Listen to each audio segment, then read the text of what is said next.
Hi అండి, శ్రీమాత్రే నమః. ఇది శనివారం మినీ బ్లాగ్ అండి.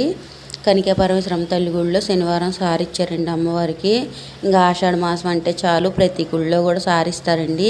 ప్రతిరోజు ప్రతి గుళ్ళో వారాహి నవరాత్రులు అయిన కాడి నుంచి కూడా నాకు సారి పిలుపు అయితే వస్తుందండి. ఇంకా నాకైతే మొన్న రంగనాయకుడికి స్వామి గుడికి వెళ్ళాను, అక్కడ కూడా సారి మోసానండి. ఇంకా కనికాపరమేశ్వరం తల్లి గుడిలో శనివారం మినీ బ్లాగ్ అండి. శనివారం నాడు వెళ్ళాను.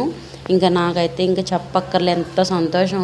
అక్కడ అందరూ కూడా పిలిచి మరీ ఫోటోలు దిగుతున్నారు. నాకు హ్యాపీగా ఉంది. అమ్మవారి పాదాలు చూశారు కదండి, ఈ ఆంటీయే చేశారు. చాలా అంటే చాలా బాగా చేశారండి. ఇంకా నేనే ఓ ఫోటో తీశాను ఆంటీని పాదాలు. చాలా అంటే చాలా బాగా చేశారు ఆంటీ.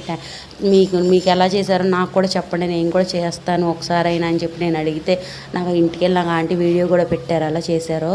నాకు చాలా సంతోషం అనిపించిందండి. అమ్మవారు ముద్దు ముద్దు పాదాలతో ఎంత బాగున్నారో నిజంగా. ప్రతి చాట కూడా ఆ గుడి మొత్తం కూడా కాయగూరలతో నింపేశారండి. అసలు ఎంతసేపు పట్టిందో నాకు తెలియదు, కానీ అసలు అలంకరించిన ప్రతి ఒక్కరికి కూడా ధన్యవాదాలు చెప్పొచ్చు. అంత బాగా అలంకరించారు. అసలు కనికాపరమేశ్వరం తల్లి గుడికి మనం వచ్చామంటే మనకు అన్ని దేవుళ్ళ దర్శనాలు అయిపోతాయి. మీకు అంతకుముందు వీడియోలో కూడా నేను చెప్పాను కదండి, మనకు టైం బాగున్నప్పుడు మన ఒంట్లో ఓపుకున్నప్పుడే మనం ఏ గుళ్ళకి అయినా వెళ్ళాలి, ఎక్కడికైనా వెళ్ళగలమండి. తర్వాత వెళ్దామన్నా వెళ్ళలేము.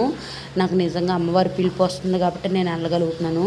అంత ఇంట్రెస్ట్గా నేను అసలు ఇదివరకు గుళ్ళకి వెళ్ళేదాన్ని కాదు. నిజంగా అమ్మవారి దయ్యే నా మీద ఉంది కాబట్టి నేను వెళ్తున్నాను. సారి పట్టుకొని తిరిగాను. పసుపు కుంకుమ ప్లేట్ నాకు వచ్చిందండి.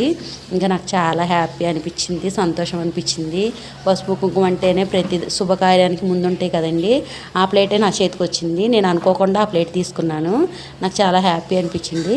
ఇంకా ప్రతిరోజు ఎక్కడో చాటు జరుగుతుంది కాబట్టి నాకు అప్పటికప్పుడు చెప్తుంది ఆంటీ, నేను ఇంకా వెళ్ళిపోతున్నాను.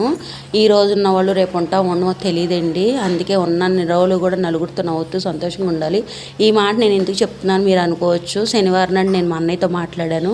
సొంతాన్ని కాదు కానీ అంతకంటే ఎక్కువ అంత బాగుండాడు నాతో. తెల్లారి ఆదివారం అయ్యేసరికి నాకు మా అన్నయ్య లేడు.